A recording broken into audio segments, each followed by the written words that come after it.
स्वागत छ मेरो न्यू ब्लगमा साथीहरु। आज म र मेरो श्रीमान जाँदैछु कहाँ भन्नु त? फिल्म हेर्न। कसको फिल्म हेर्न?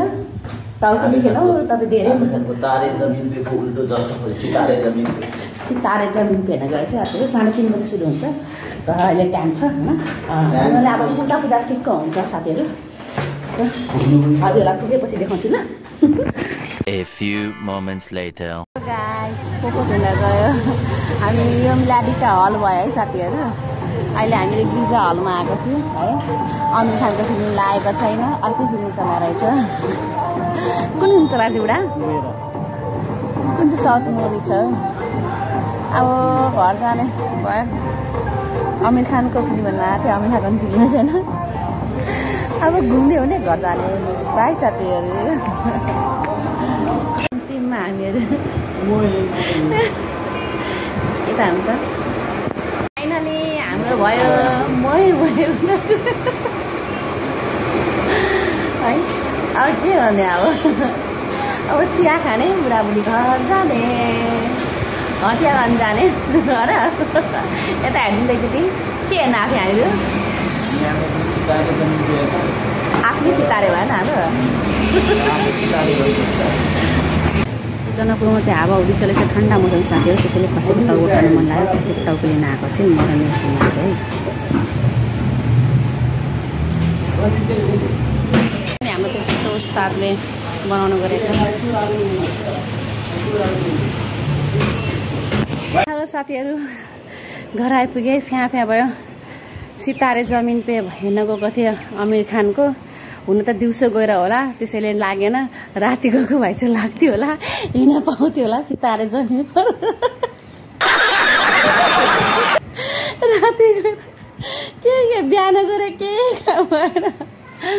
सो अब चाहिँ के हुन, अब चाहिँ हटिया गऱ्यो बुढाबुढी है। यता घुमफिर गऱ्यौँ, आइसक्रिम खायौँ, रमाइलो भयो। हामी मात्रै होइन, कतिजना फर्किरहेको थियो, कतिजना फर्क्यो।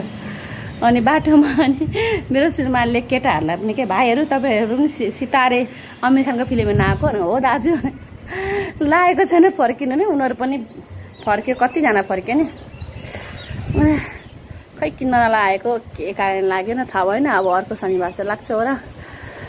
ल साथीहरु, बढे गर्मी छ है साथीहरु, बढे गर्मी छ। अब चाहिँ म ड्रेसहरू चेन्ज गरेर हैन खसीको टाउको ल्याएको छु। खसीको टाउको बनाउँछु, तपाईहरु त्यसको रेसिपी हेर्नु ल। पहिला मेथी लिने, तेल त खराउनु पर्छ साथीहरु हैन, धेरै तेल लाग्दैन। अनि त्यसपछि प्याज काट्नु पर्छ है साथीहरु।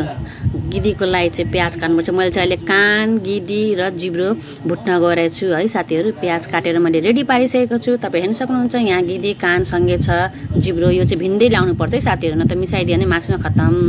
ल मैले पहिला चाहिँ मासुमा गिदी कान जिब्रो भुटिरहेको छु साथीहरु। गिदी एकैचोटि हाल्नु हुँदैन, गिदी हाल्यो भने हैन कानहरु ढिलो पाक्छ नि, गिदी चाँडै पाक्छ नि त, राम्रो हुँदैन। त्यसैले त्यसलाई ढिलो हाल्नुपर्छ। हेर्नुहोस् म भुट्न गइरहेको छु मजाले। ल चाहिँ मेथी पड्काएर मजाले प्याज हालेर भुट्नुपर्छ है साथीहरु। अनि बादमा चाहिँ मसला हाल्नुपर्छ। मेरो यतिको चाहिँ भइसक्यो है। अब चाहिँ म हाल्न गइरहेको छु गिदी। हेर्नुहुन्छ नि गिदी हालेँ मैले। गिदीलाई मजाले पर भुट्ने हो। अनि त्यसपछि नुन हालिदिने हो साथीहरु। हुँदैन है साथीहरु, मासु पाकेकै हुँदैन, गिदी पाकिसकेको हुन्छ। यसमा चाहिँ मैले मसला हालेँ साथीहरु। यसलाई म भुट्नुपर्छ है। कस्तो मिठो बास्ना आएछ यार, कस्तो लाग्यो मेरो गिदी, मेरो हैन है खसीको गिदी। वाह दिदी अलि गिदी पाके रेडी भयो साथीहरु। सो रेडी भयो साथीहरु। अलिकति चुरा पनि भुटिहालेको न, हेर्नकोमा भात खाने बेला चाहिँ यहाँ मासु टन्नै छ।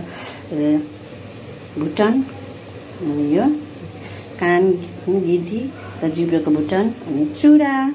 बाई साथीहरु। ह्याप्पीनेस खाएर देखायो त। एस बाफे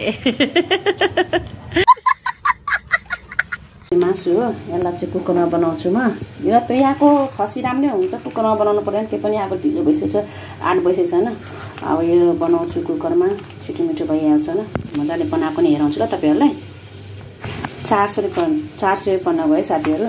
यही विराटनगर भएको तपाईलाई 600-700 रुपैयाँ पर्थ्यो। विराटनगर महँगो छ, जनकपुरमा सस्तो छ है साथीहरु खसीको टाउको चाहिँ। सो फाइनली रेडी भयो। अब हामी खाना जाँदैछौँ हस् साथीहरु। हजुरहरूलाई मेरो भिडियो कस्तो लाग्यो लाइक कमेन्ट सब्स्क्राइब गर्न नबिर्सनुहोस्। गुड नाइट साथीहरु।